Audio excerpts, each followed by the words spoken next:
First, I went through both the parables and I tried to find a correlation between those two. And then I created some factors which are correlating in both the parables. That is, I first took the instances and then I tried to find out what were the factors which Okay. are correlate. Yeah. So in the parable, the sound of the forest, the master deciding to send the prince to the forest, and the cook deciding to learn the art of sword and secrecy, both has a great amount of risk involved. All right. Yes, yeah, because if the prince, something had happened to the prince in the forest, that would be on the master, and if the cook gets caught while practicing or gets caught witnessing the sword play, it would be a dangerous thing that would happen in both the parables.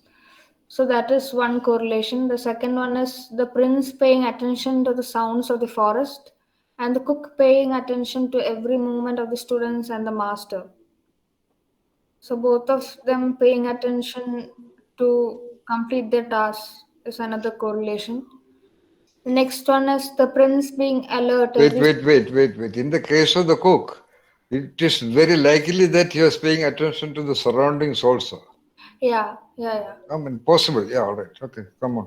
yeah.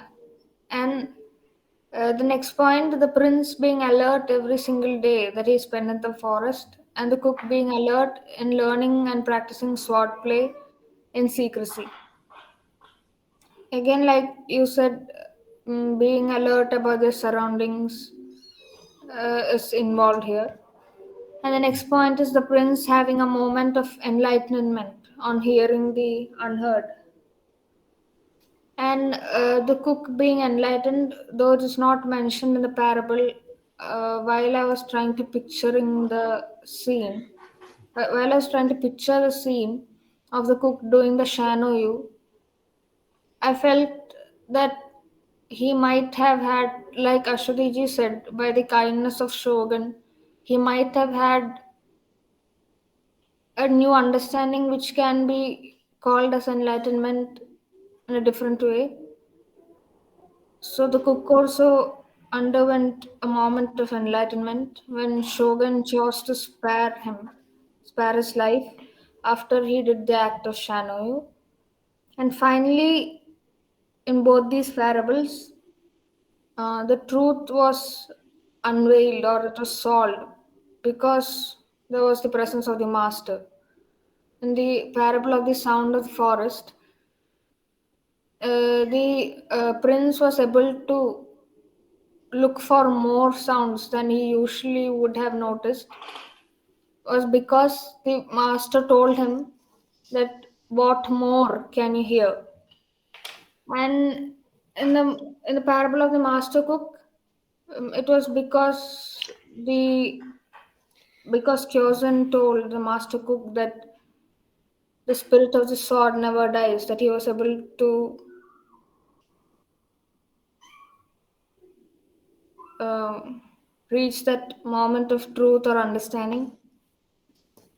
And from this, I found some correlating factors, which is both of them taking the risk and implementing absolute attention, alertness about oneself and everything around, and a moment of enlightenment of truth, and finally, the involvement of the master.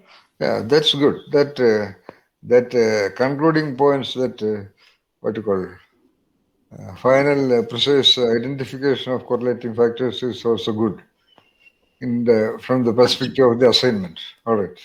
Okay. Yeah, that's it. All right. Yeah, I could have found more factors, but I. Yeah. All right. In your case, it is okay because you have classes, but in a normal formal situation, never say that I saw the assignment only today. I did not Okay, read it yesterday and all that. Never say that in your life. Okay. okay, okay. But just at least avoid that. Yeah. All right. Okay. You may have taken only today, but never say it publicly. Okay. All right. In the other sense, you have to. It was your responsibility to see the mail, and when you saw the mail, you should have opened it. But in your case, I understand that you were in the classes and other assignments. But be careful about that. All right. Okay. Okay. All right, Mandra Rishika. Yes. Time is up. Now, Veena, would you like to say something?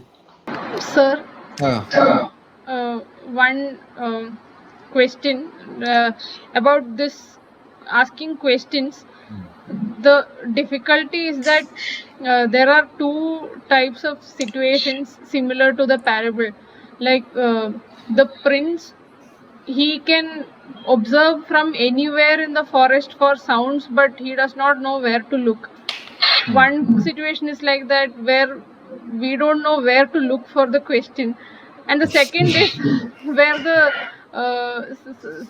cook is learning in secrecy and he's looking for something very specific, but he has to look through a keyhole sort of situation at something so fine. So Beautiful, wonderful, wonderful observation that itself. So wonderful observations are also equally good, Aswati. yes, sir.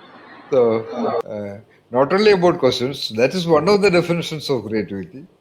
But in the absence of those questions, a little higher level is to make such observations like the one which you have made right now. Okay? The purpose of question is to arrive at such observations. So you have arrived at observations even without the questions. So that's beautiful. All right? Yeah. But that's a general situation for all creative minds, Visuddhi. No? In that very existence also. We are always constrained, especially when we want to go high, whether in our official work or in our relationships or in our search for meaning in life or in the quality of achieving completeness in our work. Both the situations are there. We do not know where to look for. Exactly. Like the conventional statement, God is in the details, but where? Which detail? Is it every detail or which detail? So we choose one after the other. So that is there. And some other times we are in a situation, but you are constrained. You are not able to talk. Your talk is not heard by anybody. The other situation, you have only a peephole to look through to understand the phenomenon. You are constrained. Like people in India, a lot of highly competent people in India, they do not get you suitable opportunity here. They are constrained. Like the cook is constrained. Highly competent people are constrained here. So everywhere situations are like that. So existence is a marvelous parable where we are all sometimes masters, sometimes disciples, sometimes the commanding officers, sometimes the king, sometimes the master, sometimes the prince.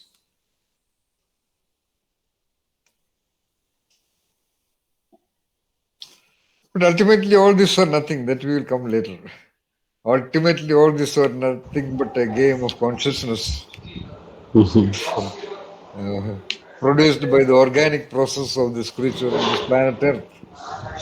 Sitting inside this creature, we may see everything magnified and extended and exemplified. That's all.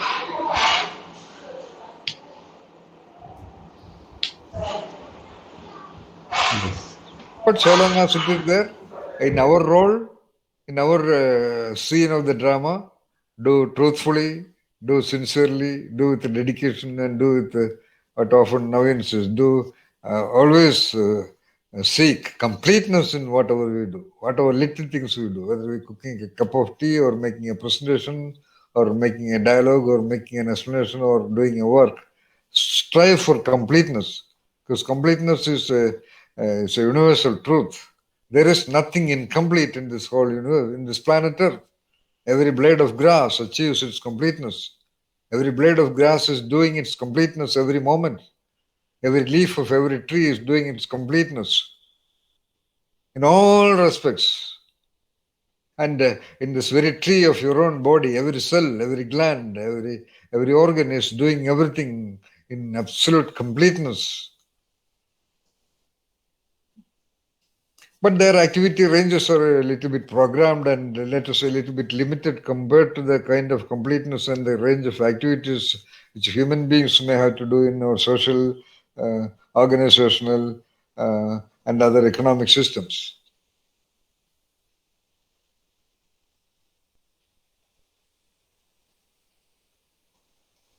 And thereby achieving the completeness of our existence. That is by full blooming. When we are complete, we will feel it. Yeah, correct. That's all. That is for your own self to feel. Like when you eat your food to your satisfaction, you feel complete. So that kind of a completeness you will feel about yourself, about you, about whatever that you feel about you. That is the purpose of this program also, to guide you towards clues, to guide you towards developing the engines of your intelligence and intellect and mind and spirit, so that you will discover that path for you. Nobody else in the world can define your path. Nobody. Only you can. And you can. And it is available to you. And it is your path, and you have all the freedom to define it and decide it and to go. And it will definitely reach the destination, no doubt.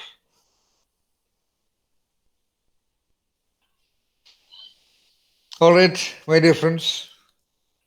All right, Nitya. Okay, sir. Sitting late morning, what you call, what is there? 3 o'clock. What is the time there? 2 o'clock, 2:30. 2 o'clock. Oh, great. All right, 2:30. Good luck. Ganesh, your time is 1.5 below, right? Beyond. Yeah. So for me, it's earlier than what you have. So it's 8:45 right now. So I think it's 10:15 around in India. All right. How are your little geniuses? They're okay? Oh, they are absolutely fine, sir. Had your dinner? Not yet. All right. So I'll have it after this. Okay, Anu, Mantra, Rishiga, Naveen, Chandra, Okay. Nitya, Thank you, sir. Thank you. Good Ashwini, night. Amaya, Vinay, and Ganesh, and Thank you, Rina. sir. Bye. Bye. Thank you, Bye. sir. Bye. Bye. Good Thank you night, all. all. Good night, all. Thank Bye. you. Bye. Bye. Bye. Bye, everyone. Good night.